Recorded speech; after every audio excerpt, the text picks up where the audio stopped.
Hello everyone, मैं रश्मि आप सभी का अपने यूट्यूब चैनल पर स्वागत करती हूँ। आई होप कि आप सब लोग अच्छे हो, आपकी हेल्थ अच्छी हो और आपकी पढ़ाई भी अच्छी चल रही हो।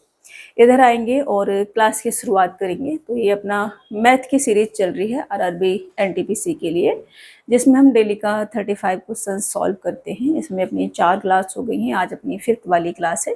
तो अगर आप एनटीपीसी का एग्ज़ाम देने वाले हैं तो ये सीरीज़ आपके लिए देखना कंपलसरी हो जाता है, बिकॉज इसमें आरआरबी एनटीपीसी के जो प्रीवियस ईयर के क्वेश्चंस हैं वो इंक्लूड किए गए हैं। साथ में 2024-25 में जो भी रेलवे के एग्जाम हुए हैं उनसे भी अच्छे अच्छे क्वेश्चन सभी इसमें मैं इंक्लूड कर रही हूँ, जो आपके पेपर में आने की संभावना है। ठीक है ना।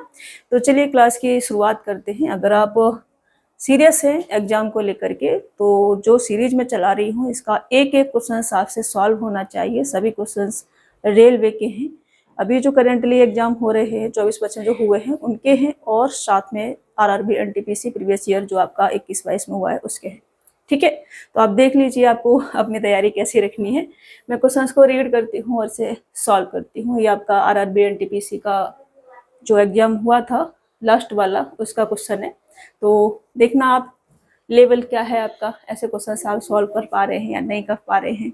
नहीं कर पा रहे हैं तो मैं सॉल्व करूँगी, आपने सीखना है। और सभी क्वेश्चंस एक बार आपने, जैसे पीडीएफ आपको पहले ही मिल जाती है तो प्रैक्टिस आप पहले ही कर लिया करो। उसमें क्या रहता है ना, जो क्वेश्चंस नहीं आ रहा है उस पर आप गोला लगाएंगे, फिर वही क्वेश्चंस देखेंगे तो टाइम आपका बच जाएगा, सेव हो जाएगा। इसलिए पीडीएफ आपको पहले दे देती हूँ, उसका थोड़ा सा बेनिफिट आप उठा लिया करो। ठीक है। टाइम अभी ज़्यादा नहीं है तो टाइम को सेव करना है, जो चीज़ें नहीं आ रही हैं उन पर फोकस करना है। ओके, चलिए इधर आते हैं और क्वेश्चन को मैं सॉल्व करती हूँ। तो क्वेश्चन है, यदि एक्स स्क्वायर बराबर वाई प्लस जेड है, वाई स्क्वायर बराबर जेड प्लस एक्स है और जेड स्क्वायर बराबर एक्स प्लस वाई है, तो 1/x प्लस 1 प्लस का 1/y प्लस 1 प्लस का 1/z प्लस 1 का मान क्या होगा, ये हमसे कहा जा रहा है। तो यहाँ से पहले सॉल्व कर लेते हैं। ये जो हमारा X square is equal to Y plus Z है, अगर मैं दोनों तरफ एक्स एक्स ऐड कर दूँ तो मेरे पास एक्स स्क्वायर प्लस का एक्स बराबर X plus Y plus Z हो जाएगा। इधर भी जैसे कि ये वाई स्क्वायर बराबर जेड प्लस एक्स है, दोनों तरफ मैं वाई ऐड कर दूं तो यहाँ हमारा वाई स्क्वायर प्लस वाई बराबर X plus Y plus Z, ये भी हो जाएगा। यहाँ भी मैं इधर जेड ऐड कर दूं, इधर भी दोनों तरफ जेड ऐड कर दूं तो यहाँ भी हमारा जेड स्क्वायर प्लस का जेड बराबर X plus Y plus Z हो जाएगा। इसका मतलब क्या है कि ये सभी क्या है, आपस में बराबर बराबर हो जाएंगे, बिकॉज इसके बराबर क्या है, X plus Y plus Z, X plus Y plus Z, X plus Y plus Z, तो सभी क्या हो गए, एक दूसरे के इक्वल हो गए। अब हम यहाँ आएंगे और इसको सॉल्व करेंगे। मैं यहाँ ऊपर नीचे एक्स बट्टे एक्स से क्या कर दूं, गुणा कर दूं। जैसे कि यहाँ मैंने लिखा 1/x प्लस 1 इंटू एक्स बट्टे एक्स, मैंने क्या कर दिया, गुणा कर दिया। ठीक है ना। ऐसे ही यहाँ कर दूं मैं, ये जो लिखा हुआ है अलग अलग करेंगे चीजों को। प्लस का 1/y प्लस का 1 है, इंटू 1 करना है भाई, जेड नहीं करना है, मेरे हाथ कुछ भी लिख देते हैं। इंटू करेंगे हम y/y से, ऐसे ही प्लस का 1/z प्लस का 1 है, और यहाँ भी हम क्या कर दे, मल्टीपल कर दे z/z से। हमने क्या कर दिया, गुणा कर दिया। अब होगा क्या, हमारे लिए क्वेश्चन थोड़ा सा इजी हो जाएगा। यहाँ मेरे पास x/x स्क्वायर प्लस x आ जाएगा, यहाँ y/y स्क्वायर प्लस y आ जाएगा, प्लस का यहाँ z/z स्क्वायर प्लस z आ जाएगा।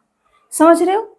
अब ये मैंने यहाँ पे देखा कि एक्स स्क्वायर प्लस एक्स बराबर वाई स्क्वायर प्लस वाई है बराबर जेड स्क्वायर प्लस जेड है, तो मैं कुछ भी एक चीज रख सकती हूँ। मैंने सभी को क्या मान लेना है, एक्स स्क्वायर प्लस एक्स ही मान लो, क्योंकि इसके बराबर इसके बराबर इसके बराबर सब बराबर बराबर है एक दूसरे के। तो मैंने सबको क्या मान लिया, एक्स स्क्वायर प्लस एक्स मान लिया। तो मैंने एलसीएम लिया एक्स स्क्वायर प्लस एक्स, तो ऊपर कितना आ जाएगा हमारा, ऊपर आ जाएगा, हटाना पड़ेगा ये मुझे बिकॉज क्वेश्चंस को समझाना है, पूरा हट जाएगा ये। एक काम करते हैं, इसको हटा ही देते हैं, फिर से लिखते हैं। ठीक है, मैंने आपको समझा दिया है, यहाँ से समझ में आना ज़्यादा जरूरी है ना। चलिए, इसको मैंने एलसीएम लिया, एक्स स्क्वायर प्लस का एक्स, और ऊपर में क्या आ जाएगा, एक्स प्लस के वाई प्लस के जेड। अब X plus Y plus Z बराबर क्या है मेरे पास, एक्स स्क्वायर प्लस एक्स भी है, वाई स्क्वायर प्लस वाई भी है, जेड स्क्वायर प्लस जेड भी है, बट मैंने एक्स स्क्वायर प्लस एक्स माना है सभी को, तो यहाँ भी मैं एक्स स्क्वायर प्लस एक्स ही ले लेती हूँ, X plus Y plus Z बराबर। तो ये X square plus X upon में एक्स स्क्वायर प्लस एक्स बराबर कितना आ जाएगा, 1। ये क्या होगा, आपका आंसर होगा। बट एग्जाम में अगर ये क्वेश्चन आता है तो आपने ऐसे ही करना है क्या, नहीं ऐसा नहीं करना है, थोड़ी सी कैलकुलेशन दिमाग में करनी है। जैसे कि ये पूरी कैलकुलेशन दिमाग में करनी है कि अगर मैं इधर x ऐड कर दूं तो x plus Y plus Z हो जाएगा, इधर भी सब इक्वल हो जाएंगे। फिर यहाँ x बट्टे एक्स, वाई बट्टे वाई, ये वाली कैलकुलेशन भी दिमाग में ही करनी है। केवल ये वाले स्टेप आपने सॉल्व करना है। एग्जाम में उतना टाइम नहीं होता है कि हम हर चीज को क्या है ऐसे लिखेंगे, पहले वेरीफाई करेंगे, ऐसे नहीं, दिमाग में भी करना है कुछ चीजें, ठीक है ना। तो कैलकुलेशन शॉर्ट में करने के तरीके ये भी होते हैं कि कुछ कैलकुलेशन क्वेश्चंस की हम दिमाग में ही कर पाए तो आप जल्दी कर पाएंगे। तो ये 2 स्टेप आपके पास रह जाएंगे, इतना आपने सॉल्व करना है फिर, ठीक है। चलिए, ये आपका आंसर होगा ऑप्शन सी वाला, क्योंकि नेगेटिव में नहीं आएगा, पॉजिटिव में ही रहेगा ये। एक कैन पूरी तरह से दूध से भरी हुई है, कैन से 6 लीटर दूध निकाला जाता है और पानी से भर दिया जाता है। यह प्रक्रिया 4 बार और दोहराई जाती है। अब कैन में दूध और पानी का अनुपात 32:211 है। कैन का आयतन कितना है, ये हमसे कहा जा रहा है। तो इस क्वेश्चन को 2 तरीके से सॉल्व करेंगे, एक तरीका मेरा अपना और एक तरीका आपका, जो कि ट्रिक है, ठीक है ना। तो पहले मैं अपना वाला तरीका आपको बताऊंगी। टोटल मिक्सचर यहाँ लिखेंगे और रिमेनिंग मिल्क जो है वो हम यहाँ लिखेंगे, ठीक है ना। तो टोटल मिक्सचर आ जाएगा, मिल्क और वाटर का रेशियो है, तो टोटल मिक्सचर 211 प्लस का 32 मतलब कि 243, ठीक है। अब ये जो 243 है टोटल मिक्सचर, और मिल्क कितना है हमारे पास 32, ये कब है, ये है 5 बार रिपीट करने के बाद। पहली बार 6 बार 6 लीटर दूध निकाला और उतना ही पानी डाला, एक बार हो गया। उसके बाद यह प्रक्रिया 4 बार और दोहराई जाती है, टोटल 5 बार हो गया, ठीक है। तो मैं ये लिख सकती हूँ यहाँ पर कि 243 रेशियो 32 जो हमारा बन रहा है टोटल मिक्सर और मिल्क का, ये है 5 बार रिपीट करने के बाद। तो एक बार में कितना हुआ होगा, अगर मैं कहूँ कि एक बार में ये कितना रहा होगा पहली बार, ठीक है ना। तो ये है हमारे पास 2 की पावर 5, मतलब पहले ये कितना रहा होगा शुरुआत में, ठीक है ना। शुरुआत में, एक बार नहीं कह सकते, शुरुआत में ये कितना रहा होगा, ये है हमारे पास में 3 की पावर 5। तो ये शुरुआत में रहा होगा 3 से 2, ठीक है ना, 3:2 ऐसे लिख सकते हैं इसको, ठीक है ना। शुरुआत में ये कितना रहा होगा, शुरुआत में रहा होगा ये 3:2। अब टोटल मिक्सर मेरे पास 3 है, मिल्क उसमें 2 है, तो कितना निकाला हमने 1, इस 1 की वैल्यू 6 है, तो टोटल मिक्सचर 3 है, इस 3 की वैल्यू कितनी आ जाएगी 18, और ये क्या हो जाएगा आपका आंसर, ये आपका आंसर होगा। ये मेरा वाला तरीका है। अभी मैं आपको आपका वाला तरीका बताती हूँ, ठीक है। अभी देखो, ये जो हमारे पास रिमेनिंग मिल्क है, इसके बराबर आ जाएगा टोटल मिक्सचर इनटू का 1 माइनस का जो हम रिप्लेस कर रहे हैं वो वाली क्वांटिटी, अपॉन में टोटल मिक्सचर, और इसकी पावर लगाएंगे हम n। n क्या है, कितनी बार हमने रिपीट किया है, ठीक है। तो टोटल मिक्सचर मेरे पास 243, अब क्योंकि ये रेशियो है तो x लगाना कंपलसरी है, इनटू का 1 माइनस का रिप्लेस किया है 6 से, अपॉन में टोटल मिक्सचर 243x और पावर 5 आ जाएगी बराबर 32x, ये आ जाएगा, ठीक है। अब यहाँ से 243x हटा के मैं इधर बटे में लेके आ सकती हूँ, आ सकती हो नहीं, आप कहेंगे यस मैम आ सकते हो आप। तो मैंने यहाँ लिखा 243x, और x से x हमने क्या करा, उड़ा दिया। अब मैं इसको लिख सकती हूँ कि 2 की पावर 5 बट्टे 3 की पावर 5, अब ये जो पावर 5 लगी हुई है, इससे हम ये वाली पावर उड़ा सकते हैं और बराबर 2/3 लिख सकते हैं। लिख सकते हैं या नहीं? आप कहोगे यस। मुझे चाहिए 243x की वैल्यू, क्योंकि मेरे से कैन का आयतन पूछा है, तो टोटल कितना है 243x। अब इसको मैं इधर ले आऊं और इसको उधर ले जाऊं, तो मैं ये लिख सकती हूँ कि 6/243x बराबर 1 माइनस का 2/3 बराबर 1/3, ये आ जाएगा। तो केवल 243x बराबर 6 को उधर ले जाएंगे, 6 तिया 18, ये आपका क्या आ जाएगा आंसर। आप कैसे भी कर लो वही आना है, बट इसमें थोड़ा सा कंफ्यूज होने वाली चीजें हो जाती हैं, किधर किसको ले जाएंगे। ये सबसे मस्त वाला तरीका होता है, अगर आप ये सीख लेते हैं तो आपका टाइम जो है बच जाएगा एग्जाम में। ठीक है, चलो।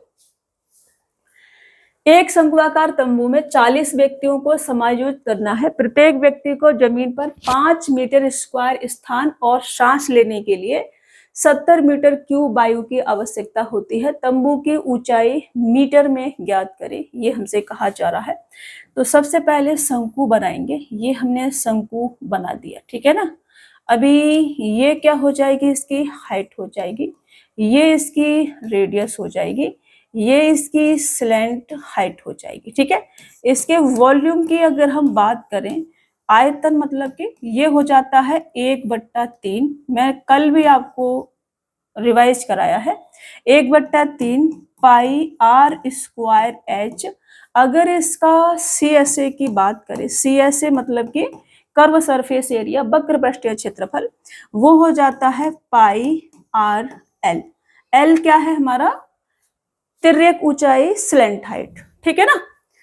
यहां से अगर मैं TSA की बात करूं, टोटल सरफेस एरिया, तो पाई आर एल प्लस का पाई आर स्क्वायर, ये हो जाता है स्लैंट हाइट बराबर √ का आर का स्क्वायर प्लस एच का स्क्वायर होता है, ठीक है। मैंने सारे फॉर्मूले आपको लिखवा दिए हैं। अब देखो, अलग से बनाऊंगी मैं शंकु क्वेश्चंस के लिए। ये मैंने अपना एक शंकु बनाया, ठीक है। ये इसका क्या हो गया, बेस हो गया। व्यक्ति यहाँ बैठेंगे सर्कल वाले एरिया में, ठीक है। तो इस सर्कल का जो एरिया होगा वो क्या होगा, वो होगा पाई आर स्क्वायर। क्या होगा, पाई आर स्क्वायर। और इसके बराबर कितना आ जाएगा, 40 व्यक्ति हैं और एक व्यक्ति को जमीन पर बैठने के लिए 5 मीटर स्क्वायर का स्थान चाहिए, तो टोटल 40 × 5 ये आ जाएगा। तो यहां से आर स्क्वायर बराबर में लिख सकती हूँ 200/पाई, ये लिख सकती हूँ, ठीक है ना। अब एक व्यक्ति सांस लेता है 70 मीटर क्यूब, तो 40 व्यक्ति सांस लेंगे, 40 × 70, तो पूरा ये वॉल्यूम हो जाएगा। तो अगर मैं इसके वॉल्यूम की बात करूं, वॉल्यूम, ठीक है, तो वॉल्यूम कितना आ जाएगा, वॉल्यूम आ जाएगा 1/3 पाई आर स्क्वायर, आर बराबर 200/पाई इंटू का एच, और इसके बराबर कितना होगा 40 × 70, ठीक है। ये होगा क्योंकि मीटर क्यूब में है और वॉल्यूम क्यूब में रहता है। ओके, अभी समझ पा रहे हैं आप। यहां से पाई हम उड़ा देंगे, उसके बाद यहाँ से 00 से ये 00 काट देते हैं, इससे हम इसको 2 बार काट देंगे। 7 दूनी 14, 3 इधर जाएगा, तो हाइट बराबर आ जाएगा 14 तिया 42 मीटर। ये क्या हो जाएगा आपका आंसर, 42 ऑप्शन बी आपका राइट आंसर होगा। ऐसा कोई क्वेश्चंस आता है तो छोड़ के नहीं आना है, उसे करके आना है, ठीक है। चलिए नेक्स्ट क्वेश्चन लेते हैं। 12 फरवरी 2023 से 26 अप्रैल 2023 तक की अवधि के लिए 6.25% प्रतिवर्ष की ब्याज दर पर 2000 रुपए पर साधारण ब्याज रुपए में ज्ञात कीजिए, ये हमसे कहा जा रहा है। तो 2023 है, फरवरी 28 का रहेगा, तो मैं केवल फेब की बात करूं तो उसमें हमारे पास दिन बचेंगे 8 और 8 16। फिर उसके बाद मार्च आ जाएगा और मार्च में 31 दिन होंगे। उसके बाद अप्रैल होगा और अप्रैल में केवल हमें 26 अप्रैल तक जाना है। तो टोटल जो दिन बनेंगे वो बनेंगे हमारे पास 50, 60, 72 और 73, ठीक है ना। 73 डेज बनेंगे हमारे पास। अब फॉर्मूला लगा देते हैं अपना। 2000 रुपए है हमारे पास में और टाइम है 73 डेज का, लेकिन ईयर में कन्वर्ट करेंगे तो 365। अब 12.5% बराबर 1/8 होता है। 12.5% का आधा है ये, तो 1/8 का आधा करेंगे 1/16। तो ये आपका 1/16। ये फ्रैक्शन वैल्यू आपको पता होना चाहिए बाबा, ठीक है ना। मैंने सब आपको याद कराई है, याद न करना ये आपकी गलती है, मैंने आपको कराई थी, ठीक है। तो मेरे से क्या पूछा है, साधारण ब्याज। इसे कर देते हैं सॉल्व।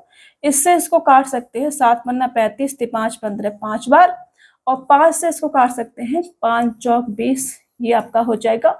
और 16 से इसे काटेंगे तो 16 का 16, 16 दूनी 32 और 16 पंजू 80, ये आपका 25 आंसर होगा, ऑप्शन सी वाला। अभी समझ में आ रहा है? चलो, समझ में नहीं आए तो पूछ लेना, कोई बात नहीं, अपन इधर ही है, कहीं गया नहीं है। 41 संख्याओं का औसत 58 है, पहली 16 संख्याओं का औसत 46 है और अंतिम 26 संख्याओं का औसत 66 है। ये शुरुआत से 16वीं संख्या को हटा दिया जाए तो शेष संख्याओं का औसत क्या होगा, ये हमसे कहा जा रहा है। 41 संख्याएं, उनका औसत 58 है। 16 संख्याएं हैं, उनका औसत 46 है, इसी में से, ठीक है, पहली 16 संख्याओं का। और बाद के इसको दूसरे पेन से लिखते हैं क्योंकि टोटल 41 है और पहले 16 संख्याओं का 46 है और बाद की 26 संख्याओं का औसत 66 है। तो 16वीं संख्या को अगर हम हटा देते हैं तो रिमेनिंग जो नंबर्स बचेंगे उनका एवरेज कितना होगा, ये हमसे कहा जा रहा है। तो 16वीं संख्या पहले कितनी होगी वो पता करना पड़ेगा। तो एवरेज क्या रहता है, जैसे कि अगर मैं सभी संख्याओं को एवरेज ही मान लूं, 58 ही मान लूं, तो एवरेज में कितना आ जाएगा, 58 ही आ जाएगा सभी संख्याओं का, ठीक है। तो मैंने मान लिया कि जो 41 संख्याएं ये सभी अपने आप में कितनी है, 58 ही है, ठीक है। सभी संख्याएं मैंने मान ली कि अपने आप में ये 58 ही है। तो 16वीं संख्या 58 तो होगी, ठीक है ना, 58 तो होगी। साथ में अब देखो यहाँ जितना कम ज्यादा होगा उतना इस पे फर्क पड़ेगा। अब देखो सभी 58 तो ये भी 58 होगी, तो इस 58 से तो कोई लेना देना रहा नहीं अब, क्योंकि इसे बाहर निकालेंगे तो एवरेज में फर्क निकालना है हमें। तो इसके बाद ये कितना ज्यादा लेके जा रही है या छोड़ के जा रही है। अगर ये लेके जाएगी, प्लस में लेके जाएगी, तो फिर हमें माइनस करना पड़ेगा, उतना एवरेज पे कमी करनी पड़ेगी। अगर माइनस में होगा इसका कुछ भी तो फिर हम इधर ऐड कर देंगे, तो फिर छोड़ के जाएगी हमारे पास, ठीक है ना। जैसे कि यहाँ मैं देखूं तो यहाँ 58 से कितना कम है, तो ये हमारा 4 और 8 कितना आ जाएगा, 12। यहाँ कितना ज्यादा है, यहाँ आपका 6 और 2 8 ज्यादा है, ठीक है। तो सम कितना आ जाएगा, सम आ जाएगा 16 इंटू 12 करेंगे, इसका 16 इंटू 12 करोगे तो ये आ जाएगा 16 × 160 और 16 दूनी 32, 192, ठीक है ना।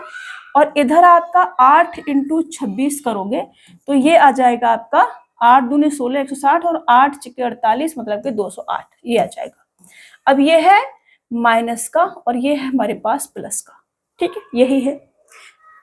प्लस वाले में से इसको करेंगे माइनस, तो 8 और 8 16, मतलब कि ये 16 लेके जा रही है अधिक। ये क्या कर रही है, 16 लेके जा रही है, संख्या 16 लेके जा रही है, तो यहाँ से जाएगा, यहाँ से सबसे कम होगा थोड़ा थोड़ा, तो एवरेज भी कम होगा। तो एवरेज कितना कम हो जाएगा, अब एक संख्या निकल जाएगी तो 40 संख्याएं बचेंगी, तो ये आ जाएगा 4 चौक 16, 4 धाए 40, मतलब कि 0.4 एवरेज पे सभी पे कम होता चला जाएगा। यहाँ से 0.4 माइनस करोगे तो ये आपका 57.6 आ जाएगा और ये आपका आंसर होगा। यही तरीका आपने लगाना है एग्जाम में। कैल्कुलेशन बहुत कम हो जाती है, जब आप सीख जाएंगे इसको करना तो विदिन 10 या 15 सेकंड में आप इसे सॉल्व कर पाएंगे। नहीं सीखेंगे तो फिर आपने कैलकुलेशन करनी है, मल्टीपल कर करके सॉल्व करना है, ठीक है। चलिए, 2 उम्मीदवारों के बीच हुए चुनाव में 75% योग्य मतदाताओं ने अपने मत डाले हैं और डाले गए मतों का 6% अमान्य घोषित किया गया है। एक उम्मीदवार को 15,228 मत मिले हैं, जो कुल वैध मतों का 90% था। योग्य मतदाताओं की कुल संख्या ज्ञात कीजिए, ये हमसे कहा जा रहा है। तो कुल योग्य मतदाता क्या होंगे अपने आप में, 100% कोई भी चीज अपने आप में कितनी होती है, 100%। तो मैंने 100x मान ली, ठीक है ना। अब उसमें से 75% योग्य मतदाताओं ने अपने मत डाले हैं, मतलब कि 100x का 75% ने क्या करा है, मत डाले हैं। अब इसमें से भी 6% अमान्य घोषित हो गए हैं, तो बचे कितने होंगे, 94% बचे होंगे। अब ये हमारे पास बैलेट आ गया, ठीक है ना, बैलेट। जो एक उम्मीदवार ने 15,228 मत मिले हैं, जो कुल वैध मतों का 90% है, इसका 90% है कितना, 15,228। बस इसे सॉल्व करना है। मुझे वैल्यू चाहिए 100x की, बिकॉज कुल संख्या मेरे से पूछी है, ठीक है। इसे सॉल्व करो, इसे सॉल्व करोगे तो 25 तिया 75 और 25 चौका 100। यहां से एक जीरो से एक जीरो उड़ा सकते हैं, 9 से इसको काट सकते हैं, 9 एक 9, 6 बचेगा यहाँ पे, 9 छिक्के 54 के बाद 8 बचेगा, 9 निम 81 और 9 दूनी 18। फिर इसके बाद इसे काट सकते हैं हम, इससे काटे, इससे काट सकते हैं, 9 दूनी 18 तो नहीं जाएगा, एक बार जाएगा ये, तो उसके बाद 6 इसमें ऐड करेंगे तो 75, 75 और 2 बचेगा ये, तो 75 मतलब कि 9 8 72 और 4 8 32, 18 बार ये पूरा कट जाएगा, ठीक है ना, ये पूरा कट जाएगा। यहाँ से ये कटा, फिर इस वाले 3 से भी इसे काट सकते हैं, 3 छक्का 18 हो गया, 4 उधर जाएगा, तो ये हमारे पास 100x बराबर 6 चौक 24 और 3 जीरो ये जो बचे हैं ये चुपकाएंगे यहाँ पर, और ये आपका आंसर हो जाएगा 24,000। 24,000 ऑप्शन डी क्या होगा आपका राइट आंसर होगा। समझ में आ रहा है, समझ में नहीं आए तो कमेंट बॉक्स में जो भी क्वेश्चन समझ में नहीं आ रहा है वहाँ का टाइमिंग मेंशन कर देना, ठीक है। मैं नेक्स्ट क्लास मेरे को लगेगा कि डाउट जेन्युइन है तो मैं नेक्स्ट क्लास में आपको समझा दूंगी। अभी आगे बढ़ूंगी। हर क्वेश्चन आपसे सॉल्व होना कंपलसरी है, इस बात का ध्यान रखेंगे आप। 27, 48, 276 और 3668 का मतलब कि 368 का एलसीएम क्या होगा, ये हमसे कहा जा रहा है। अब देखो, एक तो तरीका यह है कि आप सभी संख्याओं का एलसीएम निकालो, एक तरीका क्या है कि आप थोड़ा सा दिमाग लगाओ। ये जो संख्या 48 है ये है 16 तिया 48, ठीक है ना, 16 का 16, 16 दूनी 32, 16 तिया 48। अब 16 है, इसका मतलब है 16 से डिवाइड होना चाहिए, जो भी संख्या आएगी, जो भी एलसीएम आएगा वो सभी संख्याओं से डिवाइड होता है, ठीक है। एलसीएम क्या है, सभी संख्याओं से डिवाइड होता है, तो 16 से भी डिवाइड होना चाहिए एलसीएम। अब 16 से डिवाइड होना चाहिए, इसका मतलब मैं ऑप्शन पे जा सकती हूँ, तो 16 से ये वाली संख्या डिवाइड नहीं होगी, ये वाली संख्या डिवाइड नहीं होगी, लास्ट में 7 और 5 है। 16 का नियम होता है संख्या के लास्ट के 4 डिजिट जो है 16 से अगर डिवाइड हो जाते हैं तो पूरी संख्या 16 से डिवाइड होती है। अब उसमें 4 ही डिजिट है टोटल तो दो मेरे पास ऑप्शन बचे, इसको डिवाइड कर दे 16 से, तो 16 छिक्के 96, 3 बचेगा, 16 दूनी 32 पे 6 बचेगा, 68 16 से कटता नहीं तो ये भी गया, ये वाला आंसर। 16 छिक्के 96, 3 बचेगा, 16 दूनी 32 पे 16 का 16, ये कटेगा आपका आंसर। ये आपका क्या हो गया एलसीएम। तो ऐसे आपने करना है, एक कोई संख्या ऐसी जरूर दे रखी होती है जिससे आप ऑप्शन को काट सकते हैं। एग्जामिनर को इतना पता होता है कि जो और भी क्वेश्चन को उठपटांग डाल देते हैं, बच्चे की सोचने की क्षमता कितनी है, वो किस तरीके से सोच पा रहा है, ये थोड़ा सा है ना प्रैक्टिस करके चीजें आएंगी।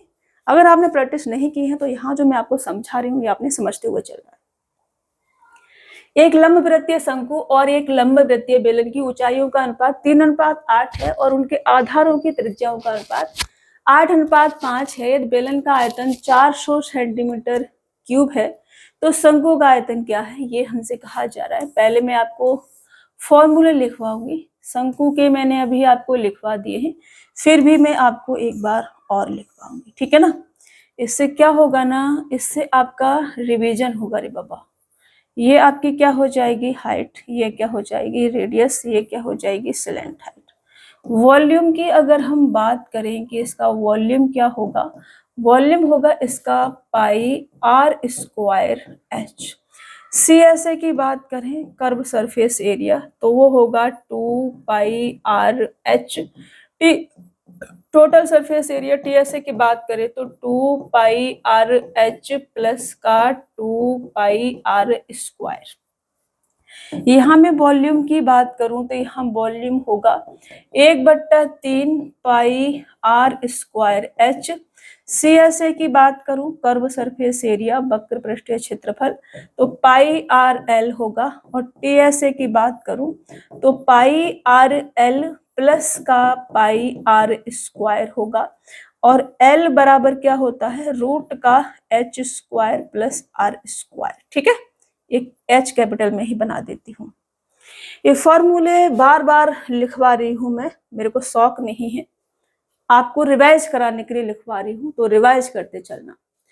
अब मुझे दे रखा है बेलन का आयतन, तो यहाँ पर देखो शंकु और उसके बाद लंबवृत्तीय बेलन, ये ऊंचाइयों का रेशियो है और त्रिज्याओं का ये है। तो मैं यहाँ से बेलन की बात करूं, किसकी, सिलेंडर की, ठीक है, शॉर्ट में रहने देती हूँ, तो वो आ जाएगा हमारा पाई आर कितना है इसका 5, मतलब कि 5 25, और इंटू का एच कितना है 8, बराबर मैं इसको क्या लिख सकती हूँ 25 अट्ठे 200 पाई, और इस 200 पाई बराबर मुझे क्या दे रखा है 400 सेंटीमीटर क्यूब। अभी देखो रेशियो में है, मैंने एच आर क्यों नहीं लगाया, क्योंकि मैं इसके बराबर में ही लिखने वाली हूँ इसको, इसलिए।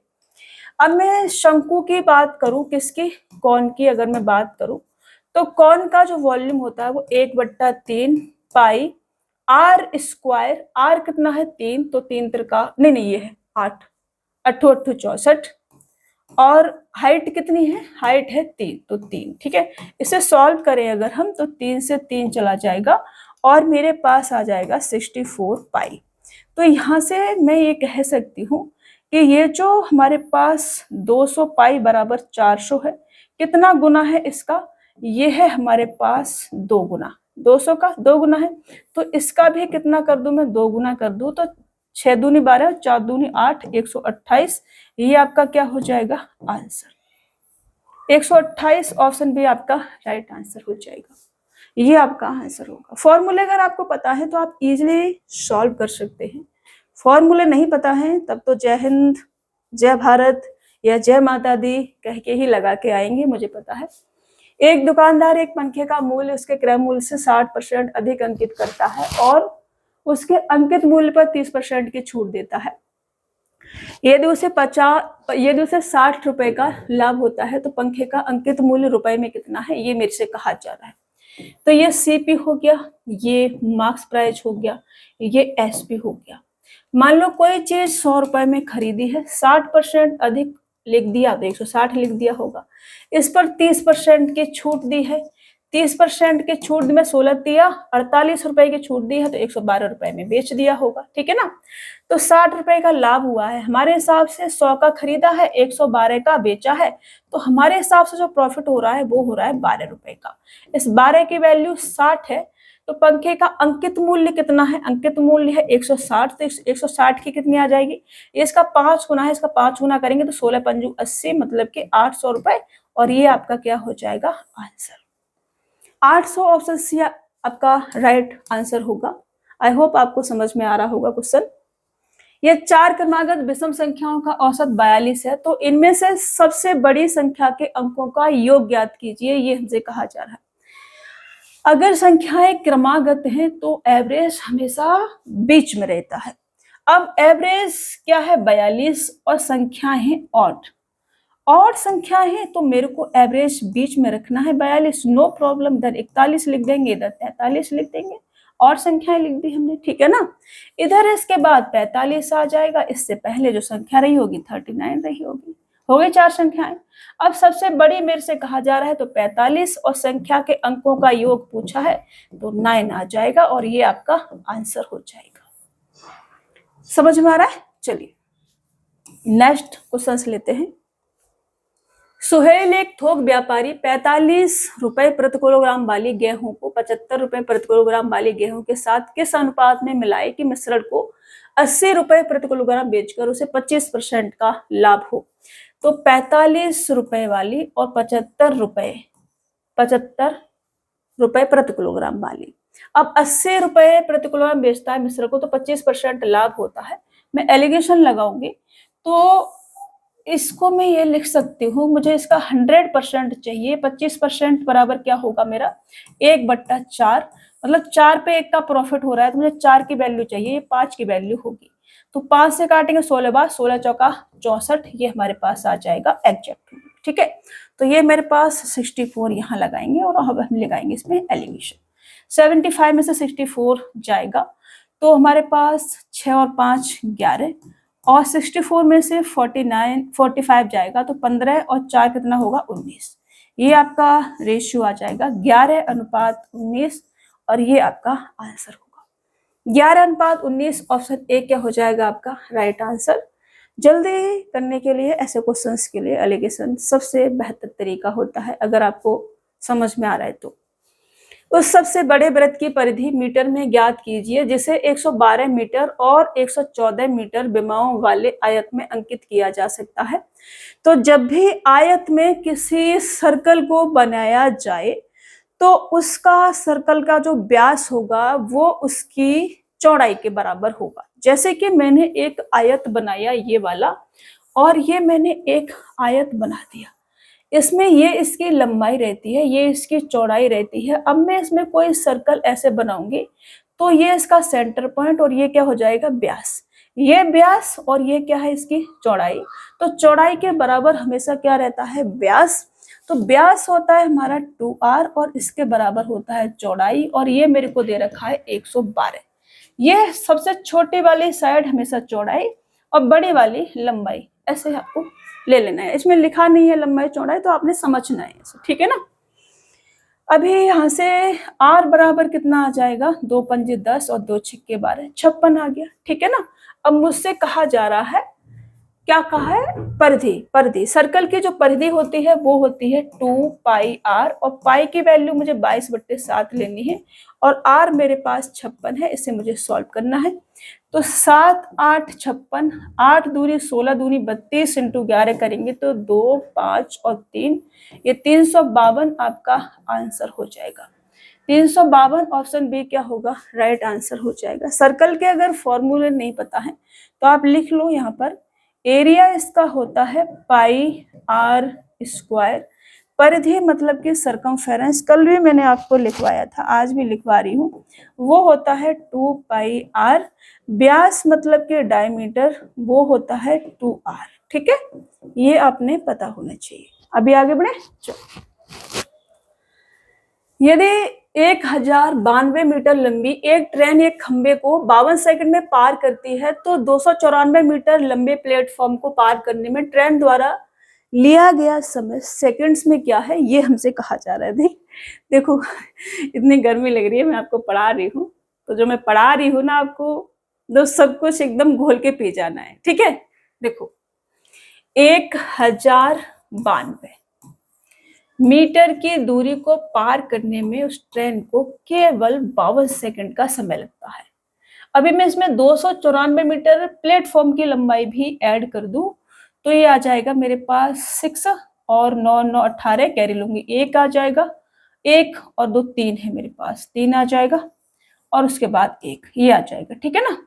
तो मैं यहां से ये कह सकती हूँ, अभी देखो इसका तो कुछ बनेगा नहीं, यहां से कर सकते हैं हम। ठीक है, ये इसका कितना गुना आ जाएगा, 52 दूनी 104, फिर उसके बाद 104 का 5 बचेगा, 52 एकम 52। ठीक है, तो यहां मैं कह सकती हूँ इसका 21 गुना है, 21 गुना, इसका 21 गुना है। तो ये किस संख्या का 21 गुना रहा होगा, 21 से डिवाइड कर देते हैं तो 21 पंजे 105 और 21 छिक्के कितना होगा 126, 21 छिक्के 126 और लास्ट में 6 6 बार फिर से जाएगा, यही आंसर आ जाएगा। देखो ऐसे भी दिमाग लगा लेना है थोड़ा सा। तो ऑप्शन डी क्या होगा आपका राइट आंसर हो जाएगा। ठीक है, चलो। एक समचतुर्भुज की भुजा 50 सेंटीमीटर है और उसके एक बिकट की लंबाई 52 सेंटीमीटर है, 52 नहीं 32 सॉरी। समचतुर्भुज का क्षेत्रफल क्या है। तो पहले समचतुर्भुज बनाएंगे। समचतुर्भुज की सभी साइड बराबर बराबर होती है, मैंने रोम्बस बना दिया। अब साइड बराबर तो नहीं लग रही है बाबा, बराबर हमें बनानी पड़ेंगी। ये मैंने समचतुर्भुज बनाया, ये सभी साइड क्या हो जाती है इसकी बराबर बराबर, मतलब मैं ए मान सकती हूँ इस साइड को। ठीक है ना, ए मान सकती हूँ। अभी मैं इसके बिकड़ बनाऊं तो ये इसका बिकड़ हो गया D1, बिकड़ बनाना है बाबा मेरे को। ये बिकड़ हो गया एक और एक बिकड़ ये हो गया, ये वाला D1 और ये वाला मैं D2 मान लेती हूँ। ठीक है, इसके बिकड़ हमेशा 90 डिग्री पर एक दूसरे को काटते हैं। तो यहाँ से हमारा D1 बिकड़ जो है वो not is equal to D2 होगा, बिकॉज ये एक दूसरे के बराबर नहीं होते हैं। बाबू आवाज नहीं करना बेटा, दरवाजा लगा दो। तो ये क्या हो जाएगा, एक दूसरे के बराबर नहीं होंगे। अब मैं यहाँ से इसके एरिया की बात करूं तो एरिया होगा 1/2 इंटू का D1 इंटू का D2। अगर मैं इसके पेरीमीटर की बात करूं, पेरीमीटर बोले तो परिमाप, और परिमाप हो जाएगा 4a। अगर मैं इसके साइड की बात करूं मतलब कि a स्क्वायर बराबर D1/2 का स्क्वायर प्लस D2/2 का स्क्वायर, ये आपका हो जाएगा a स्क्वायर बराबर, मतलब कि साइड के स्क्वायर बराबर। अब मुझसे क्या पूछा है, समचतुर्भुज की भुजा 20 है, एक बिकड़ मेरे को दे रखा है। इधर बनाएंगे फिगर सबसे पहले, इससे आपको चीजें समझ में आएंगी। अब मैंने साइड 20 है तो 20 लिखी। अब एक बिकड़ ये वाला 32 है, ये वाला मेरे को चाहिए यहाँ पर, तो यहाँ से यहाँ तक 16, ये 16, ये मेरे को चाहिए, ये x, ये x, ये 90 डिग्री है तो राइट एंगल ट्रायंगल बन गया। अब ये 16 है, ये 20 है, तो ये x कितना आ जाएगा, 2 से काट सकते हैं, 8 10 तो 6 दूनी 12, ये 12 आ जाएगी। ठीक है ना, ये 12 और ये भी 12, 6 8 10 का ट्रिपलेट होता है ना, 2 से काटा तो 2 से गुणा करा, फिर 6 दूनी 12। तो दिमाग में भी करना है कुछ चीजें बाबा, ऐसे काम नहीं चलेगा। अब मेरे को चाहिए क्या, एरिया।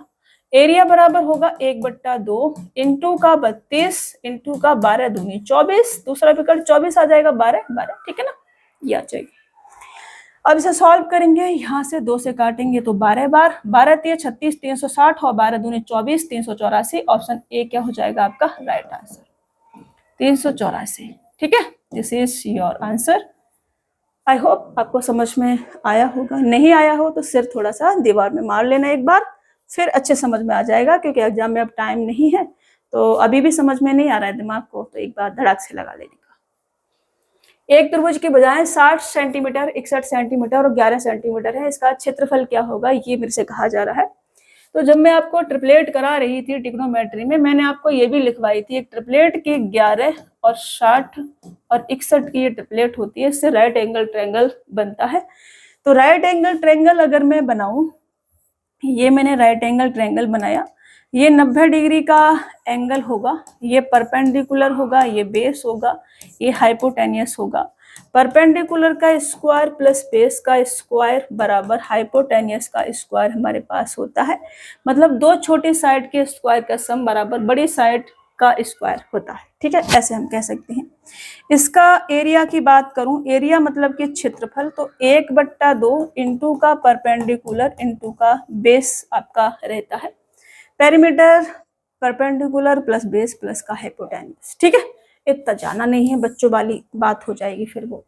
तो एरिया आ जाएगा, जैसे कि ये मैंने एक ट्रायंगल बनाया और एक साइड बहुत छोटी है तो एक साइड छोटी सी ही बनाएंगे हम। ये हमने ये बनाया, ऐसे बना दिया मान लो। ठीक है, ये 11 है, ये 60 है और ये 61 है। ये क्या है हमारा राइट एंगल ट्रायंगल, बिकॉज ये ट्रिपलेट है। ठीक है ना, तो इसका मुझे क्या चाहिए, एरिया चाहिए। एरिया आ जाएगा 1/2 इंटू का 60 इंटू का 11, तो 2 तिया 11 तिया 33, ये 330 meter centimeter square. Option A आपका राइट आंसर हो जाएगा। ला ला ला ला ला ला 284 मीटर लंबी एक ट्रेन 676 मीटर लंबी सुरंग को पार करने में कितना समय सेकंड में लेगी यदि ट्रेन 18 किलोमीटर प्रति घंटे की गति से यात्रा करती है। तो जब कोई ट्रेन किसी सुरंग से होकर गुजरती है तो वो अपनी लंबाई के साथ साथ उस सुरंग की लंबाई को भी कवर करती है। तो टोटल जो डिस्टेंस आ जाएगी वो आ जाएगी हमारे पास 800 और 16 इधर लगा देते हैं हम, तो ये हमारे पास 900 और 960। ठीक है ना, 960 हमारे पास ये आ जाएगी टोटल डिस्टेंस। और 18 किलोमीटर प्रति घंटे की गति से चल रही है तो भाग करेंगे, लेकिन स्पीड हमें मीटर पर सेकंड में चाहिए। तो 5/18, 18 ऊपर चला जाएगा, ये हमारे पास टाइम आ जाएगा सेकंड्स में। ठीक है, 18 से 18, 5 से इसको काटेंगे तो 5 एकन 5, 4 बचेगा, 5 नेम 45 और 5 दूनी 10, 192 सेकंड का समय लग जाएगा और ये आपका आंसर हो जाएगा। ये सभी क्वेश्चंस मैंने करा रखे हैं सिलेबस में, एक भी क्वेश्चन ऐसा नहीं है जो मैंने सिलेबस में नहीं कराया हो। सिलेबस अगर आपने बहुत अच्छे से कर रखा है तो सभी क्वेश्चन आपको समझ में आ रहे होंगे। सर्वाधिक वस्तु को उसके वास्तविक विक्रय मूल्य के 6/14 भाग पर बेचकर 12% की हानि उठाता है। यदि वह उसे उसके वास्तविक विक्रय मूल्य के 90% पर बेचता है तो क्या होता है, ये हमसे कहा जा रहा है। देखो, विक्रय मूल्य का मतलब कि एसपी का 6/14 पर अगर बेचता है तो वो सीपी पर 12% की हानि उठाता है, मतलब कि 88% के बराबर है इसका। ठीक है, यहां से मैं सीपी बट्टे एसपी अगर लिखना चाहूं तो सॉल्व कर सकते हैं। इसको सॉल्व कर ले, क्या कर लेते हैं। तो 2 से काटो 2 तिया, 2 से काटो 2 सत्ते, 4 से काटो 4 दूनी 4 दूनी, 4 से काटो 25, तो ये 25 तिया 75 और ये 7 दूनी 14, 7 दूनी 14, 154। अब वास्तविक विक्रय मूल्य के 90% पर अगर बेचा जाए तो क्या होगा, प्रॉफिट या लॉस, ये हमसे कहा जा रहा है। तो इसका हमें चाहिए 90%। 10% कम करना है, 10% होगा 15.4, तो इसमें से मुझे 15.4 करना है कम। ठीक है, पहले 15 कम कर देती हूँ तो यहाँ 9 आ जाएगा, फिर यहाँ बचेगा 4 में से बन जाएगा 3 और 1। अब 0.4 और कम करना है तो ये 138.6 आ जाएगा, मतलब ये हो जाएगा मेरे पास 138.6, ये इसमें बेचा जाएगा। ठीक है ना, 90% बराबर। ओके, ऐसे हमने इसे कर दिया। अब 75 रुपए की कोई वस्तु हमने खरीदी है और 138.6 में बेची है, तो प्रॉफिट कितने का होगा, प्रॉफिट होगा 25 प्लस का 38.6 का, तो 0.6, 8 5 13 और 5 और 1 6, तो ये प्रॉफिट होगा 63.6 का। ये अब ये मुझे परसेंटेज में बताना है कि परसेंटेज में कितना है, तो परसेंटेज में 63.6 कितना परसेंट है किसका, 75 का, ये पता करना है। तो 25 तिया 75 और 25 चौका 100, 3 से इसको करेंगे, 3 दूनी 3 एकन 3, 3 दूनी 6, तो ये आ जाएगा 4 दूनी 8, 4 एकन 4, फिर 4 दूनी 8, 84.8 ऑप्शन सी आपका राइट आंसर हो जाएगा। थोड़ी सी कैलकुलेशन थी सवाल में, वैसे कुछ भी नहीं था, तो कैलकुलेशन आपने करनी पड़ेगी। आगे बढ़े। ये एक संख्या है, किससे विभाज्य है ये हमसे कहा जा रहा है, तो देखो मैंने कहा ऑप्शन हमेशा देखने हैं। अब देखो ये जो संख्या है 5 से तो विभाज्य नहीं होगी, क्योंकि 5 का नियम ये कहता है कि संख्या के लास्ट में या तो 0 है या फिर 5 है, तो ही मैं 5 से डिवाइड होंगी, ये संख्या कहती है। तो पहला ऑप्शन चला गया। 8 का नियम कहता है कि लास्ट के 3 डिजिट 8 से डिवाइड होंगे तो पूरी संख्या 8 से डिवाइड होगी, तो 8 दूनी 16, फिर 1 बचेगा, 14 डिवाइड नहीं होता है तो 8 से चला गया। अब 8 से डिवाइड नहीं होगी तो 4 से भी डिवाइड नहीं होगी, क्योंकि 4 का ही मल्टीपल है 8। ठीक है ना, तो ये भी गया, तो बचा क्या 11। ये संख्या पूरी 11 से डिवाइड होगी, चेक आप कर लेना। ठीक है, चेक क्या करेंगे, आप करेंगे। चलिए, अनुभा अपनी स्कूटर 97,830 रुपए में बेचकर विक्रय मूल्य का 1/5वां भाग लाभ प्राप्त करती है। लाभ प्रतिशत क्या है ये हमसे कहा जा रहा है, तो सीपी, एसपी और प्रॉफिट। तो विक्रय मूल्य का 1/5वां भाग लाभ प्राप्त करती है, मतलब कि विक्रय मूल्य अगर 5 है तो उस पर 1 उसको प्रॉफिट होता है।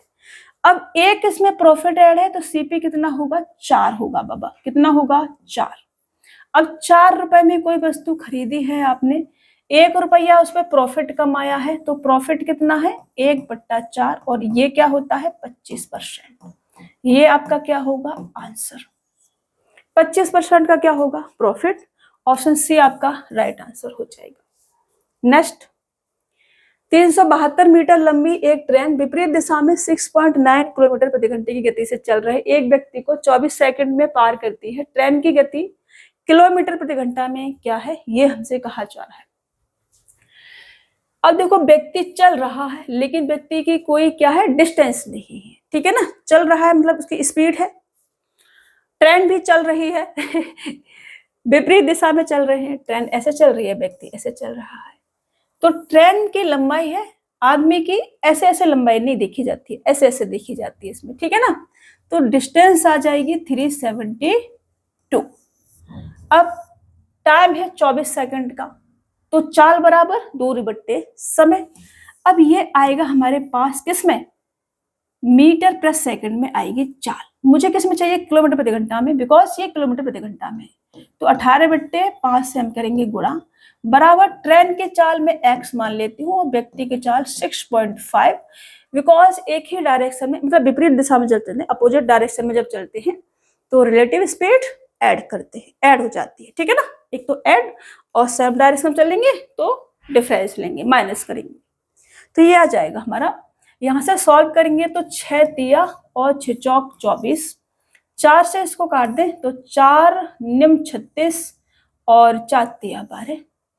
फिर यहाँ से 3 त्रिका 9 और 9 तिया 27, मतलब कि x प्लस के 6.9 बराबर आ जाएगा हमारा कितना, 3 त्रिका 9 और 9 तिया 27/5। इसको काटे तो 5 25, फिर 2 बचेगा, 5 25 और 5 8 40। ये तो यहाँ से x बराबर मैं लिख सकती हूँ, इसमें से मैं 6 माइनस कर दूं तो कितना आ जाएगा 49, और 49 में से मैं 1.1 और माइनस करूं तो 48.9। ये आपका आंसर होगा। ट्रेन की जो स्पीड होगी वो होगी 48.9 किलोमीटर प्रति घंटा। ऑप्शन सी आपका राइट आंसर हो जाएगा। एक समूह में 3 बुनकर 4 दिनों में 12 साड़ियां बना सकते हैं, तो प्रत्येक बुनकर द्वारा एक दिन में बनाई जा सकने वाली साड़ियों की औसत संख्या क्या है। बहुत ही घटिया और लल्लुअर सवाल है आज का ये।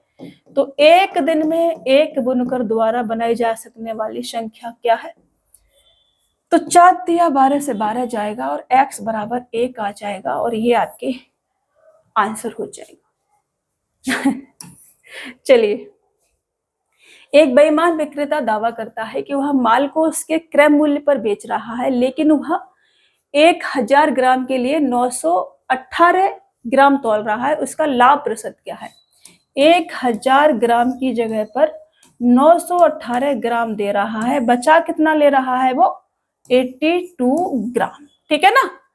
तो जो इसके पास से जा रहा है उस पर हम देखते हैं प्रॉफिट और लॉस। तो ये जो 82 है ये 918 का कितना परसेंट है ये हमें बताना है, उसका लाभ प्रतिशत हमें बताना है। तो इसका अगर मैं 1% लूं तो 9.18 आएगा 1% इसका। तो ये 9 निम 81 लगभग 9 गुना है इसका, लगभग। तो 9 के आसपास जाएगा, एक ही ऑप्शन बनेगा, ऑप्शन बी वाला। तो 8.93 ये आपका आंसर आ जाएगा। इतने परसेंट का ऐसे प्रॉफिट होगा। ऐसे सोचना है आपने, तोड़ करके सोचना है बाबा, ठीक है। चलो, वह राशि ज्ञात कीजिए जिसे 15% चक्रवृद्धि ब्याज की दर से 2 वर्षों के लिए वार्षिक रूप से संयोजित किया जाए तो कुल ब्याज चंद द्वारा 2023 में अर्जित लाभ के बराबर हो। चंद है ये, और 2023 की बात हो रही है, तो 2023 में इसका 2580 रुपए का प्रॉफिट है। अभी 15% चक्रवृद्धि ब्याज है 2 वर्षों के लिए, ठीक है ना, यही कहा जा रहा है। तो 15% का फ्रैक्शन वैल्यू होता है 3/20, मतलब कि 20 रुपए है जो है वो 23 हो जाते हैं एक साल में, एक साल में।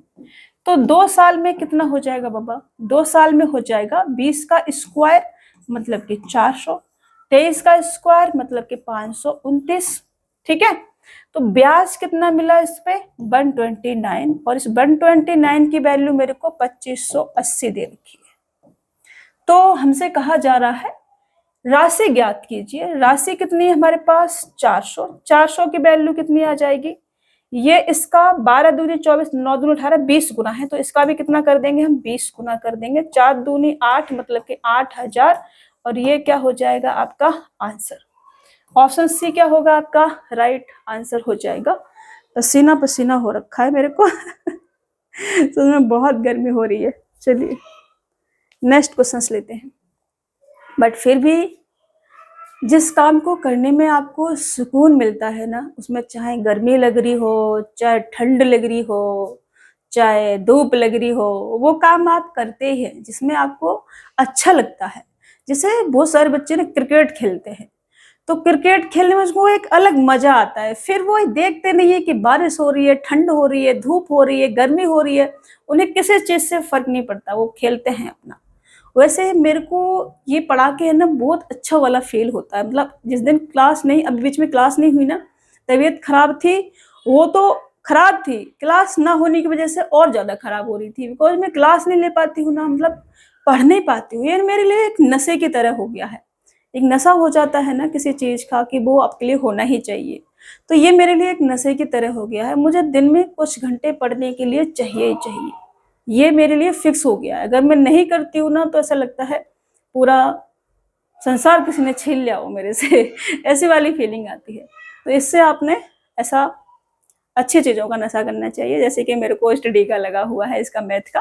तो आप भी ऐसे किसी चीज़ का अच्छा ऐसा अपने जीवन में, जिसमें जिस भी चीज़ में, ऐसा नहीं मतलब किसी चीज़ में आपको सुकून मिलता है बट अच्छा हो, ऐसा नहीं कि सुकून मिलने के लिए आप किसी का गला काट दो, ऐसे नहीं किसी कोई अच्छा काम हो जिसे करके आपको सुकून मिलता है, अच्छा लगता है, खुशी मिलती है, अपने जीवन में ऐसा काम जरूर रखें और डेली उस पर काम करें थोड़ा थोड़ा।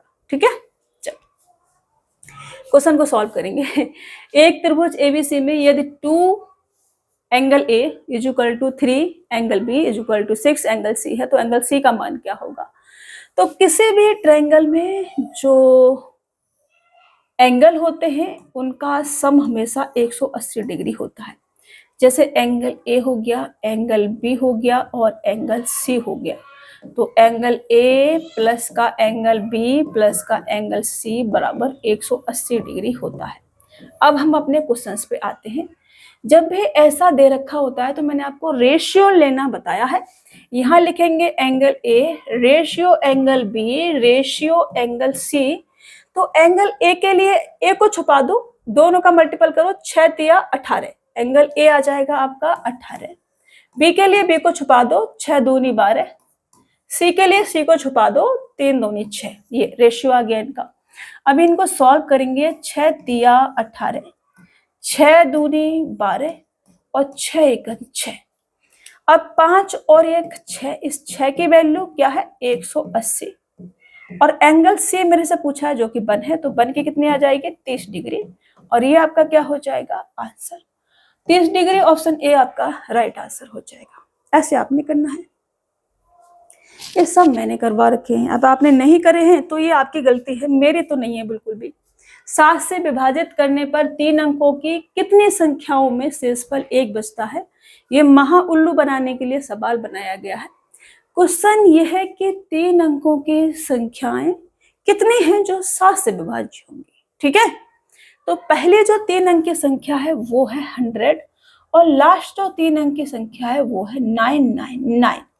तो 7 से विभाज्य होने वाली फर्स्ट संख्या आ जाएगी यहाँ पर हमारी 105 और इधर आ जाएगी 994 जो 7 से डिवाइड होगी। 7 एकम 7, 2 बचेगा, 7 चौक 28, 1 बचेगा, 7 दूनी 14। ठीक है, ये लास्ट संख्या जो होगी।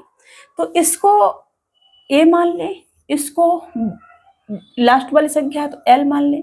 तो फॉर्मूला होता है कि एन कुल पदों की संख्या बराबर एल माइनस का ए अपॉन में डिफरेंस प्लस का 1, ये हमारा फॉर्मूला होता है। अब हम क्वेश्चंस को करेंगे सॉल्व। तो लास्ट संख्या 994, 105 इसमें से माइनस करेंगे तो 9 आ जाएगा, उसके बाद 8 रहेगा मेरे पास और उसके बाद फिर से 8 रहेगा अपॉन में 7, डिफरेंस क्या है 7 प्लस का 1, ये क्या है n बराबर इज इक्वल टू। ठीक है, 7 से इसे काटोगे आप तो 7 एकम 7, 7 दूनी 14 और 7 7 49। तो एक और ऐड करोगे 127 और 1 128, ये आपका आंसर हो जाएगा 128। ऑप्शन सी आपका राइट आंसर होगा। अभी देखो शेषफल 1 बचता है। अब 105 के बाद 106 संख्या होगी, ऐसे ही यहाँ पर 195 होगी। तो वो ऐसे करना थोड़ी है दिमाग में, ये पागलपंती वाली बात हो जाएगी। ये सोचना है कि हमें लल्लुएस्ट बनाने के लिए डाल रखा है। ठीक है, चलिए ऐसे नहीं करना है। दूध और पानी के 120 लीटर मिश्रण में 15% पानी है। मिश्रण में कितना पानी लीटर में मिलाया जाए ताकि पानी की मात्रा 25% हो जाए। 15% बराबर होता है 3/20। मतलब कि मैं यहाँ पर वाटर लिखूं और यहाँ पर मैं मिल्क लिखूं, तो 3 अगर वाटर है तो बाकी का 17 मिल्क होगा, क्योंकि ये 15% का हमने क्या बना दिया, रेशियो। बाकी 25% की बात करें, बाद में हो जाता है, तो 25% बराबर 1/4। 1/4 मतलब 1 अगर पानी है तो 3 क्या होगा, मिल्क। अब हमने मिल्क के साथ कोई छेड़छाड़ नहीं की है, तो मिल्क होना चाहिए बराबर। तो यहाँ 17 × 51 और यहाँ 17 × 51 बनाएंगे, तो यहाँ 3 त्रिका 9 और 17 × 51 और यहाँ पे 17 आ जाएगा। ठीक है, अब 9 से 17 मतलब कि कितना ऐड किया है हमने, 8। कितना ऐड किया, 8।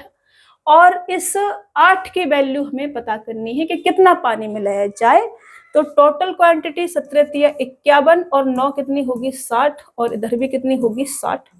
ठीक है ना, 17 × 51 और 17 × 17। टोटल क्वांटिटी वहां से लेंगे, टोटल क्वांटिटी यहाँ से नहीं लेंगे, कितने मिलाया जाए ये हमसे कहा जा रहा है।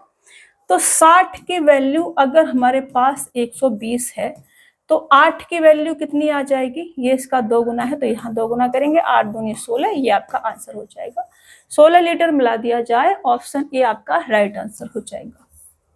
आपने जिस चीज को छेड़छाड़ नहीं की है उसको सेम कर देना है। तो मिल्क के साथ नो छेड़छाड़, मिल्क सेम होना चाहिए।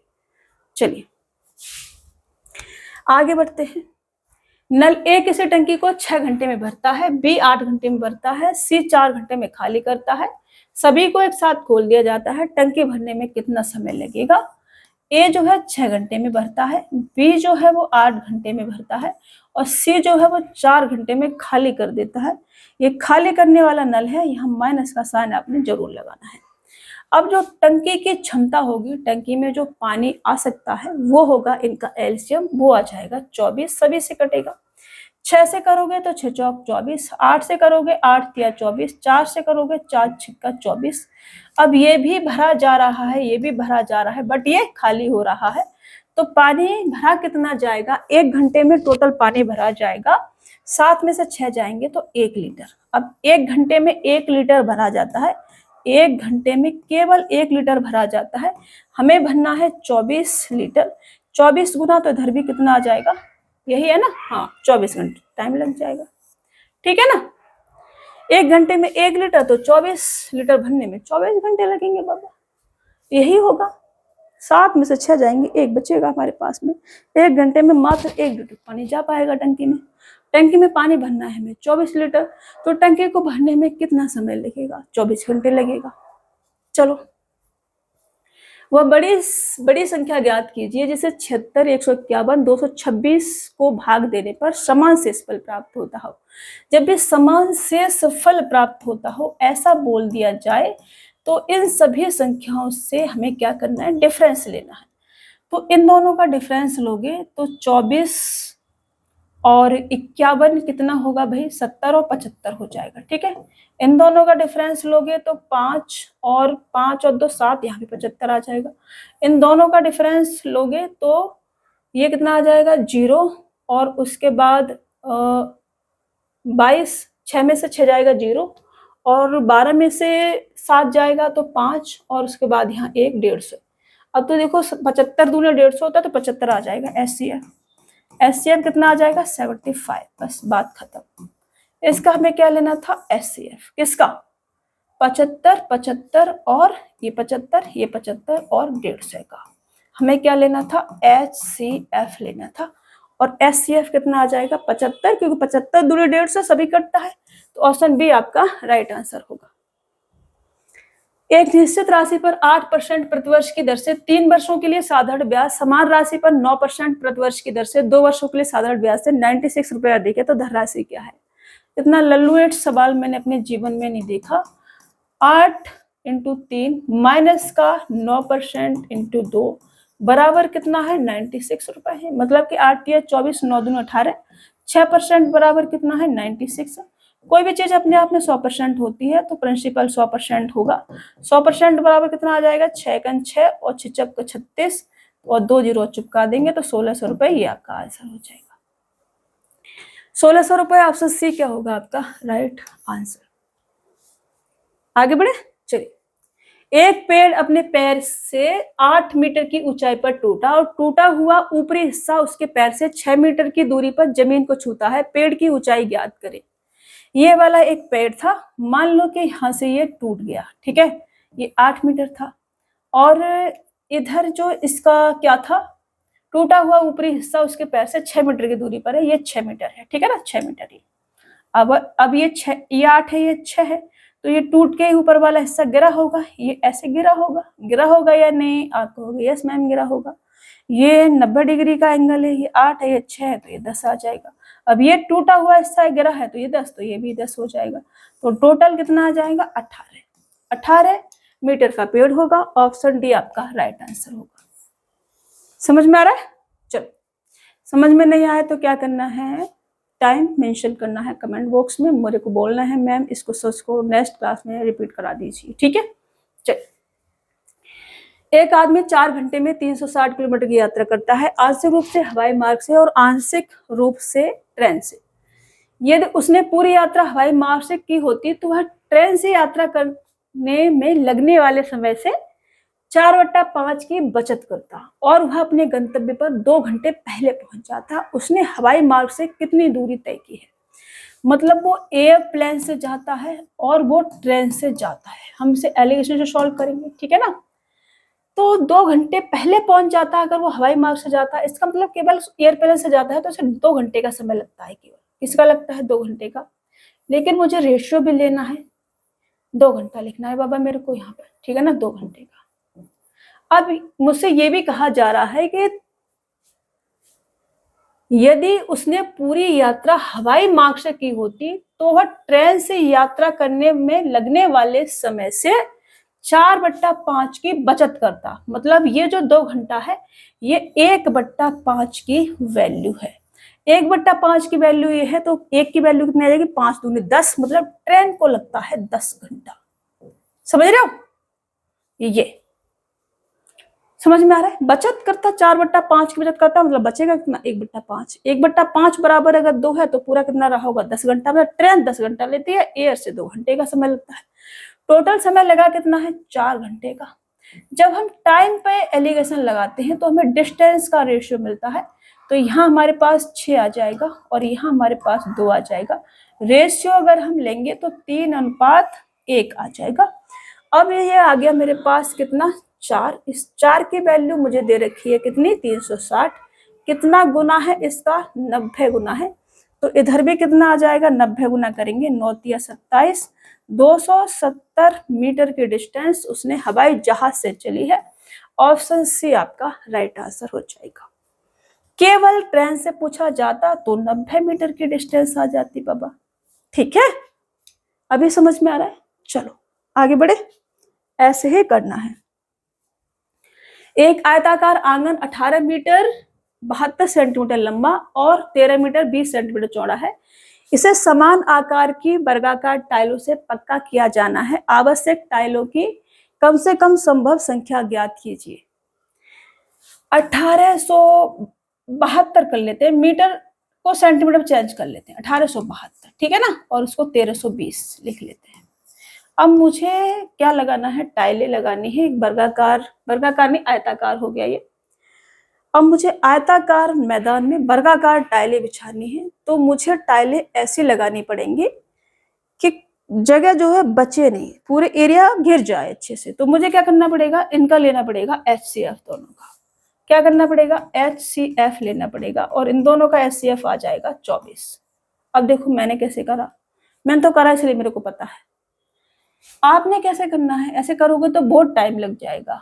आपने इसमें तोड़ लेना है। अब देखो ये संख्या 8 से डिवाइड हो रही है, 3 डिजिट। ये भी देखना 8 है ना, 8 नंबर आता है, 8 से डिवाइड हो रही है।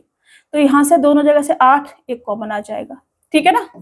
अब देखो ये संख्या 3 से डिवाइड हो रही है, 9 और 9, ये 3 और 3 से डिवाइड हो रही है, 3 कॉमन आ जाएगा। अब 8 × 24 से डिवाइड कर दो, इसके बाद जो बचेगा उसमें कुछ भी कॉमन नहीं बचेगा। ऐसे आपने, अगर आप कर पा रहे हैं तो, नहीं तो अपना बेसिक तरीका है वही वाला आप लगाएंगे, ठीक है, वही लगाएंगे। अभी मेरे पास HCF कितना आया? 24।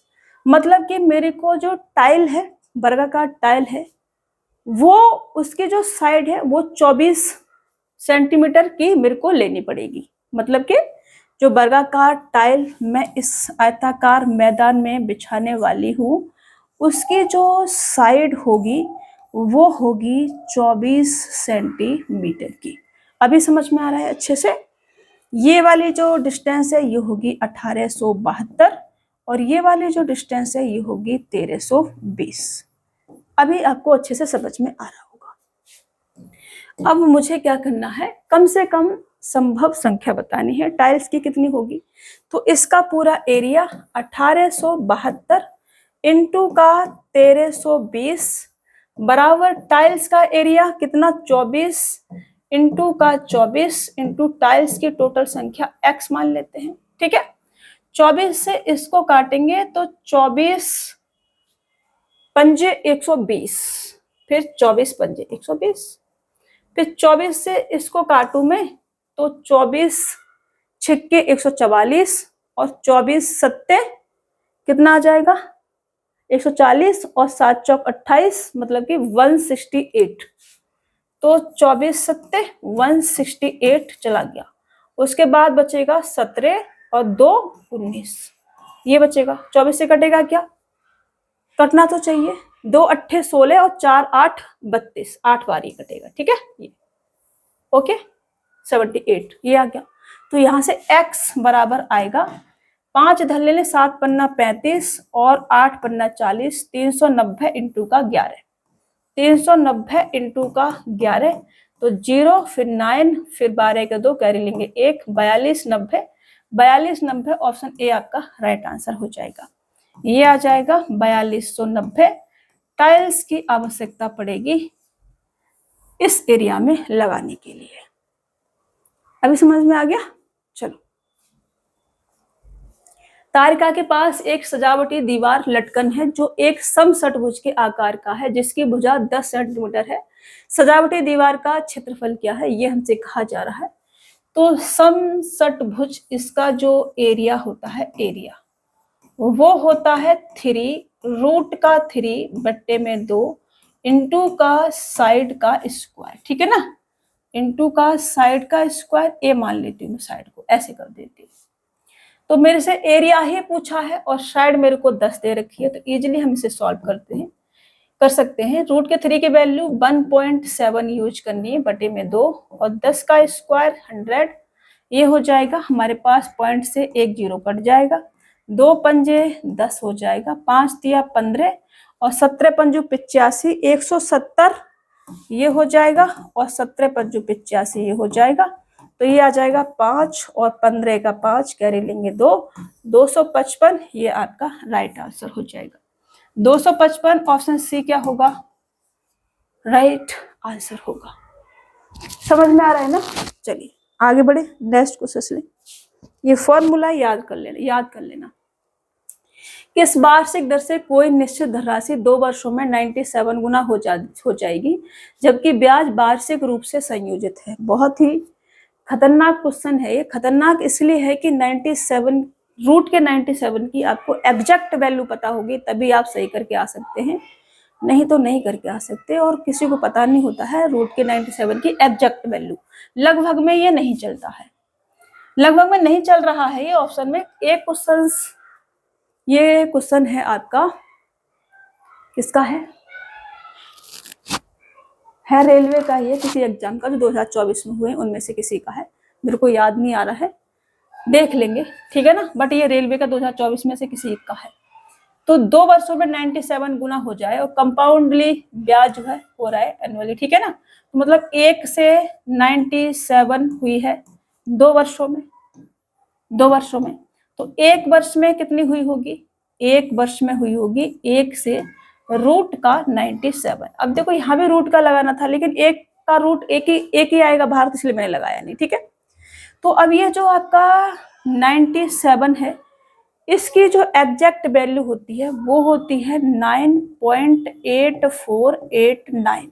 ये आपको अगर एग्जैक्ट याद है 4 डिजिट तक, इसमें 4 डिजिट यूज करवाया है तो ही आप इसे सही करके आ पाएंगे।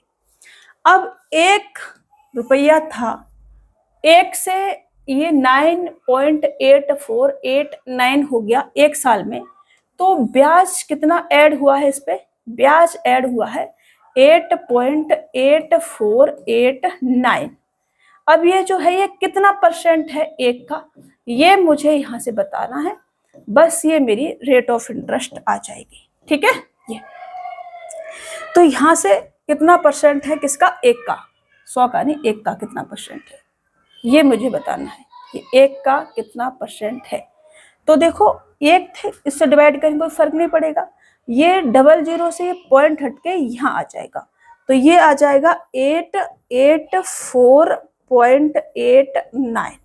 तो 884.89 नहीं है। अब देखो अगर एक लास्ट का डिजिट नहीं है इसमें 9, लेकिन 3 डिजिट तो आपको जाना पड़ेगा ना। जो टीचर या मैं आपको रूट का जो वैल्यू निकालना सिखाते हैं या मैंने सिखाया है, वो लगभग में आता है, और पॉइंट के बाद केवल 2 डिजिट या 1 डिजिट तक सही रहता है वो, लेकिन इसमें आपको 3 डिजिट तक सही रखना है। अब मैं भी नहीं कह सकती कि आप याद ही कर लो क्योंकि 100 तक याद करना पॉसिबल नहीं है। तो ये तो जय माता दी करके आप करके ही आएंगे, समझ रहे हो ना। इस क्वेश्चन को जय माता दी करके लगा के आना पड़ेगा। अब मैं आपसे कहूँ कि रूट के 1 से लेकर के 100 तक आप याद कर लो, तो वो पॉसिबल नहीं है। पिछले में एक क्वेश्चन और कराया है 2nd क्लास में, शायद ये भी सीरीज में, उसमें 73 था या 79 था, ऐसा कुछ था वैल्यू, उसका रूट का एग्जैक्ट वैल्यू यूज करवाया था पॉइंट के बाद में 4 डिजिट तक। इसमें पॉइंट के बाद में 3 डिजिट तक का एग्जैक्ट वैल्यू हमसे लिया गया है। तो ये आपको करना पड़ेगा बाबा। इसमें आपने जय हिंद जय भारत ही लगाना है या जय माता दी लगाना है, या फिर आपने याद कर लेना है। अगर आप इतनी क्षमता रखते हैं याद करने की तो फिर याद कीजिए। दिए गए आंकड़ों में ये 30 को 100 से बदल दिया जाए तो दोनों माध्यिकाओं का अंतर क्या होगा, ये हमसे कहा जा रहा है। तो पहले मीडियन पहले वाली पता करेंगे, फिर 30 को 100 से बदलने के बाद पता करेंगे। तो हमें पता करनी है क्या क्या पूछा है मेरे से? माध्यिकाएं, ठीक है ना। मीडियन पूछिए मेरे से, तो पहले सीखेंगे कि मीडियन होती क्या है। तो मीडियन निकालने के लिए n, अगर n क्या है, ये जो नंबर दे रखे हैं इनकी संख्या, ठीक है ना। तो n अगर हमारे पास में ऑड है, ऑड n अगर ऑड है तो जो मीडियन होगी वो होगी मिडिल वाला टर्म, ठीक है ना, मिडिल टर्म होगी, ठीक है। ऐसे शॉर्ट में लिख देती हूँ। और अगर n क्या है, इवन है, n क्या है, इवन है, n अगर इवन है तो जो मीडियन होगी वो होगी आपका मिडिल वाला 1 वाला टर्म प्लस मिडिल वाला 2 वाला टर्म बट्टे 2, मतलब कि बीच के 2 पदों का एवरेज ही मीडियन कहलाती है, अगर n इवन है तब। अब मैं यहाँ देखती हूँ 2, 4, 6, 8 और 1 9, n क्या है, ऑड है हमारे पास, n क्या है यहाँ पर, ऑड है। n अगर ऑड है तो मीडियन क्या होगी, मीडियन होगी मिडिल वाला टर्म, ठीक है ना, मिडिल टर्म। मिडिल टर्म कौन सा आ जाएगा, 1 नंबर, 2 नंबर, 3 नंबर, 4 नंबर और उसके बाद 5 नंबर, 6 नंबर। अब देखो 9 है तो 9 में आपको 4 इधर छोड़ना है, 4 इधर छोड़ना है, 5 वाला जो पद होगा वो आपकी मीडियन होगी। 5 वाला जो पद होगा, 5 वाला पद क्या है हमारे पास, 50। तो मीडियन की मैं बात करूं तो मीडियन होगी अभी मेरे पास 50। अब मैंने 30 को 100 से रिप्लेस कर दिया, यहां मैंने लिख दिया 100 मैंने यहां लिख दिया, तो एक पद आगे हो जाएगा क्योंकि 100 तो 90 के बाद आएगा। तो अब जो मीडियन होगी वो होगी ये वाला टर्म 60। तो कितने की वृद्धि हो गई, 10 की, ये आपका आंसर हो जाएगा। अंतर कितने का आ जाएगा, 10 का। ऑप्शन बी आपका राइट आंसर होगा। समझ में आया? कुछ नहीं आए समझ में तो पूछ लेने का बाबा, ठीक है। अच्छा पीछे नहीं जाना, अच्छा हाँ आगे गए हैं, पीछे नहीं गए हैं। ये क्वेश्चन है एक जो किसी स्टूडेंट ने मेरे को कमेंट करा था, मैम ये क्वेश्चन समझ में नहीं आया, मुझे एक बार और समझाइए। कि उन्होंने कहा कि ब्याज तो हमसे सिर्फ 1 साल का पूछा है, हमने 18 महीने का क्यों निकाला है, ऐसा कुछ कमेंट था। तो ब्याज है ना बेटा, छमाही आधार पर यहाँ पे लिखा हुआ है, ये आपने ध्यान देना होता है पहले क्वेश्चंस को ठीक से पढ़ना होता है, फिर से सॉल्व करना होता है। छमाही पे है मतलब कि ब्याज हाफ ईयरली काउंट हो रहा है। हाफ ईयरली काउंट हो रहा है तो रेट ऑफ इंटरेस्ट 5.6 ईयरली है, 12 महीने के लिए, तो 6 महीने के लिए 2.8% आ जाएगी। और हर 6 महीने के बाद में ब्याज जो है कैलकुलेट करा जाएगा। अब पहले ही साल के शुरुआत में हमने 7,346 रुपए लगाए थे, तो पहले इस पे 6 महीने के लिए ब्याज लगेगा, फिर 6 महीने के बाद फिर इस पे भी ब्याज लगेगा, और यहाँ पर जो ब्याज बनेगा उस पे भी ब्याज लगेगा, क्योंकि चक्रवृद्धि में क्या होता है, ब्याज पर भी ब्याज लगता है। तो ये छमाही आधार पर है, हाफ ईयरली है, तो इसलिए हर 6 महीने पर ब्याज लगेगा। अब उसके बाद शुरुआत में लगा है 1 जनवरी, फिर 1 जुलाई को भी लगाता है वो, तो 1 जुलाई ये तो चला गया शुरुआत से साल के लास्ट तक। अब 1 जुलाई को लगाएगा, मतलब 6 महीने के बाद लगाएगा यहाँ पर, ठीक है। तो नेक्स्ट 6 महीने के लिए यहाँ ब्याज लगेगा, इस पर लगेगा या नहीं, आप कहोगे यस मैम लगेगा। तो यही हमने कैलकुलेट करा है, और अभी भी यस नहीं बोलोगे तो मैं कहूंगी कि फिर से अपना सिर है ना दीवार में मार लेना, क्योंकि इतना टाइम नहीं है अब आपके पास में। ये क्वेश्चंस आपका 2024 में जो रेलवे एसआई का पेपर हुआ है, हर शिफ्ट में आपको देखने को मिलेगा, इसलिए इस तरह के क्वेश्चंस को रट के जाना है, आने की पूरी संभावना है। मुझसे मत कहना मैम मुझे छोड़ के आ गया। एक क्वेश्चन छोड़ने का मतलब है कि आप हजारों बच्चों से धड़ाम से नीचे गिरेंगे, और वैकेंसी आपकी हजारों में है, लाखों में नहीं है, ये याद रखना, ठीक है। मैंने समझा दिया है कि 6 महीने पर ब्याज क्यों कैलकुलेट हुआ है, ये मेरे से उन्होंने पूछा था। तो ब्याज है ना छमाही आधार पर है, हाफ ईयरली काउंट हो रहा है, तो हर 6 महीने पर ब्याज में काउंट करना पड़ेगा, ठीक है। इसलिए यहाँ 6 महीने, यहाँ 6 महीने, और ये 6 महीने कंप्लीट होने के बाद में फिर से 1 जुलाई को उसने पैसे लगाए हैं इतने, तो इसलिए हमने यहाँ से फिर से 6 महीने के लिए हमने कराया। अभी भी समझ में नहीं आया तो मैं फिर से कहूंगी सिर्फ थोड़ा सा दीवार में मार लेना, ठीक है। और आई होप कि आपको क्लास समझ में आई होगी, और समझ में नहीं आई हो तो कुछ नहीं कर सकते। फिर आपकी गलती है, मेरी गलती नहीं है। मैं सिलेबस भी कराया है आपको अच्छे से, और ये सीरीज भी अच्छे से करा रही हूँ। एक क्वेश्चन आपसे आना चाहिए, मैं बार बार बोल रही हूँ, फिर भी आप सीरियसली नहीं ले रहे हैं मेरे शब्दों को, तो आपकी गलती है, मेरी नहीं, ठीक है। मुलाकात करूंगी आपसे नेक्स्ट क्लास में, तब तक के लिए अपना ख्याल रखना, स्वस्थ रहना, मस्त रहना, और खूब सारा मन लगा के पढ़ते रहना, ठीक है।